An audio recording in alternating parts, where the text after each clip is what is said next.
दोस्तों, मैं हूं दीपक और स्वागत है आपका simple way better life channel में। दोस्तों, आज हम बात करेंगे होंडा मोटर्स के फाउंडर सोइचिरो होंडा के बारे में।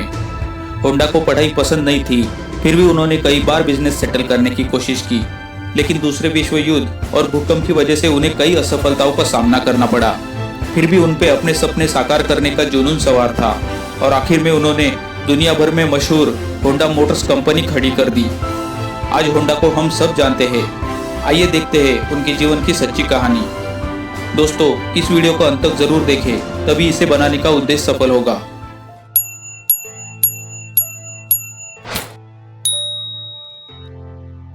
सोइचिरो होंडा का जन्म 17 नवंबर 1906 को जापान के शिजुओका नामक छोटे गांव में हुआ। उन्होंने अपना बचपन उनके पिता के साथ बिताया, जो साइकिल रिपेयरिंग का काम किया करते थे। होंडा को उपकरणों के साथ खेलने का शौक था और वो पिता के व्यवसाय में उनकी मदद भी किया करते थे। परिवार के व्यावसायिक वातावरण के कारण उन्हें पढ़ाई करना पसंद नहीं था। वो केवल प्रैक्टिकल करने में विश्वास करते थे और इस वजह से 16 साल की उम्र में उन्होंने पढ़ाई छोड़ दी। उन्होंने आर्ट शोकाई मोटर कंपनी में जॉब के बारे में अखबार में एक विज्ञापन देखा और वो इस नौकरी के लिए अपना घर छोड़कर टोक्यो चले गए। उन्हें कंपनी में नौकरी तो मिल गई, लेकिन उनकी छोटी उम्र को देखते हुए उन्हें केवल सफाई का काम दिया गया था। वो कंपनी में इतनी कम उम्र वाले एकमात्र कर्मचारी थे। उन्होंने शोकाई कंपनी के मालिक से बात की और उनसे मैकेनिक का काम सीखने की परमिशन मांगी और उनकी रिक्वेस्ट पर विचार करके मालिक ने उसे कंपनी की दूसरी शाखा में भेज दिया, जहां रेसिंग कार्स बनाई जाती थी, ताकि वहां वो मैकेनिक का काम सीख सके। अपनी कड़ी मेहनत और परिश्रम के कारण होंडा ने बहुत तेजी से काम सीखा और अगले कुछ महीनों में एक अच्छे मैकेनिक बन गए। सन 1924 में शोकाई की रेसिंग कार ने जापान की 5वीं कार चैंपियनशिप में भाग लिया और उसमें प्रथम स्थान प्राप्त किया। होंडा उस विजेता कार के लिए मैकेनिक के रूप में काम कर रहे थे। इस जीत के बाद शोकाई जापान में सबसे लोकप्रिय कार ब्रांड बन गई। जल्द ही उन्होंने कंपनी की कई सारी नई शाखाएं खोली और होंडा के अच्छे काम की वजह से उनको उनमें से एक शाखा को संभालने की जिम्मेदारी दी गई। 4 साल बाद 1928 में होंडा ने शोकाई मोटर्स कंपनी छोड़ दी और घर लौट आए।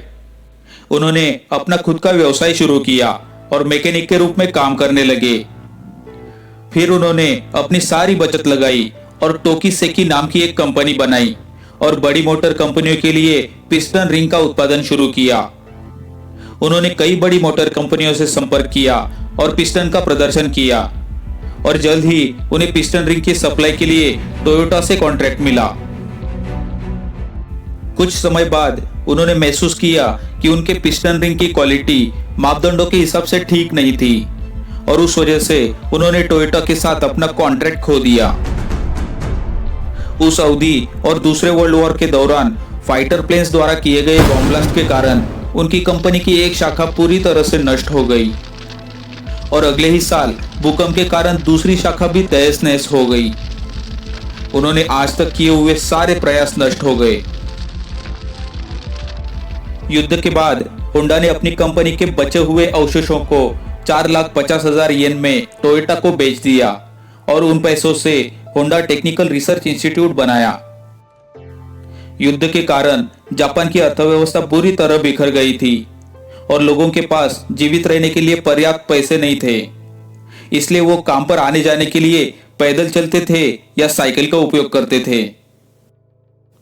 इसे देखकर होंडा को एक आइडिया आया और उन्होंने एक इंजन बनाया, जिसे साइकिल पे लगा के उन्होंने एक मोटराइज साइकिल बनाई, जिसकी कीमत लगभग 1500 रुपए रखी गई थी।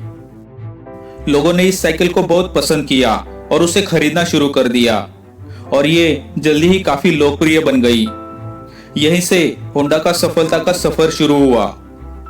1949 में होंडा ने एक पूरी तरह से 2 स्ट्रोक मोटरसाइकिल बनाई, जो जल्द ही लोगों को पसंद आने लगी।